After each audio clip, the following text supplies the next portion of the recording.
Oh, it's covering cars and causing headaches. A few parts of Iowa encased in ice tonight as a massive winter storm clips our state. Those slick conditions are causing crashes north of the Des Moines metro area. I thought that was a glass breaking for a second there. Go far enough north and you'll eventually run into this blowing snow and even whiteout conditions. They're so intense in northwestern Iowa, the DOT says some roads in that area are impassable. Live looks from around the state show the impact of this storm. Some Iowans saw only a little rain. Others will be digging out come tomorrow. KCCI is weather aware tonight as the winter weather system slides across our state. Our Storm Team 8 coverage begins tonight with Chief Meteorologist Chris Cloninger. And Chris, what is this thing doing right now? The steadiest precipitation is done, but that's not to say we won't see some snow and freezing rain, most of it in northeast Iowa, northeast of that line I just drew. But as we clear that off, we'll take you into some of the snow showers and sleet and freezing rain showers in the northeast side of the metro. It may not seem like it's a whole lot, but you know the old adage, a little goes a long way, and that's typically the case when you have freezing rain. So as we switch over to our rainfall rate, again, not a whole lot, but almost up to 1/10 of an inch per hour. That little shower of freezing rain could cause some pretty big headaches. 32 in Des Moines, Sheridan, and then we're above freezing down towards the Missouri state line. And then to the north, it's plenty cold for it to stick to all surfaces, but north of Highway 20, it's been mostly sleet and snow. A glaze to 1/10 of an inch, really not too many issues on sidewalks and your driveway. Elevated surfaces may begin to get slippery. The Cedar Valley right through Ames, that they received about 1/10 to 1/4 inch of ice.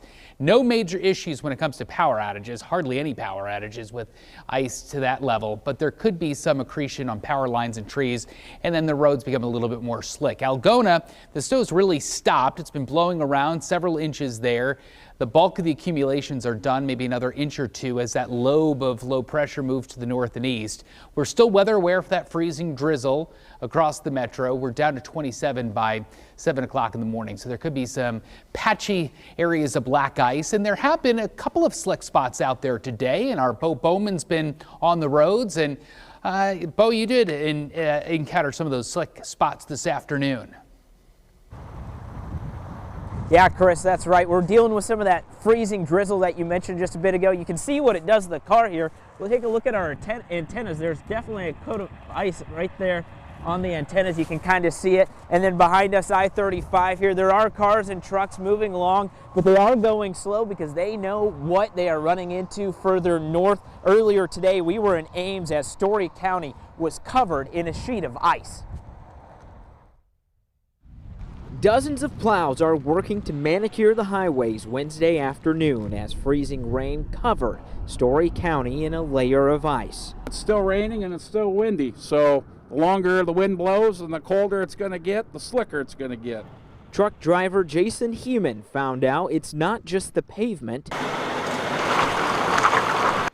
Finding traction on a gravel road can be just as challenging. When I stop seeing moisture coming off the tires, I know it's getting slick and it's time to slow down and just drive within your means and beware of everybody else that's out here.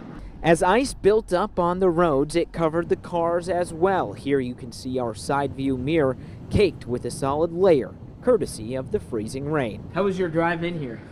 It's just, I'm 5 minutes from here, but I went to 5 miles per hour maybe. It's getting bad. DeMarcus Coates thought about driving to Ankeny to get to work, but found out just how slick the roads are and decided to stay home. I tried to go to work actually in Ankeny, and I almost went to a ditch, so I just pulled over here and grabbed some water, and I'm about to just go back home.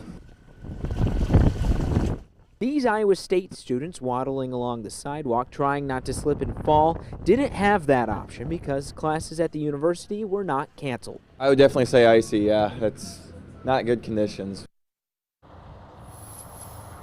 So if you are hitting the roads tonight, make sure you're taking it slow, especially on the interstate when cars are traveling a lot faster, and be on the lookout for slick spots. Now, ice isn't just a hazard on the roadways. Marcus McIntosh is live in Altoona with the potential problems for power lines. Marcus? That's right. Thank you, Bo. We're here in Altoona across from Adventureland on Hubble. I'm going to get out of the way so you can see that the roads here at this point are just wet, but if the temperature starts to drop, that could cause some serious slick problems on the roads. Now, in other parts of the state, conditions are much worse, but Mid-American Energy is prepared, having dispatched line crews to areas throughout the state that are in the path of the storm, also making sure their storm trailers are in place in these areas. Storm trailers are full of gear that line crews need most often during storm restoration. Mid-American is not expected to see major weather-related problems here in the metro, but they will be in areas where the storm will hit the hardest. What we're seeing in the forecast is that north and east of Des Moines, and this includes the Waterloo area in particular, they're calling for some heavy ice. Ice is always a major concern for us because when there's ice buildup on overhead lines, that tends to affect the overhead lines. Now, there could be an issue with power outages, so you're being warned. If you see a power line, assume that there's power running through it and call Mid-American Energy or dial 911. We are live in Altoona. I'm Marcus McIntosh, KCCI 8 News, Iowa's news leader.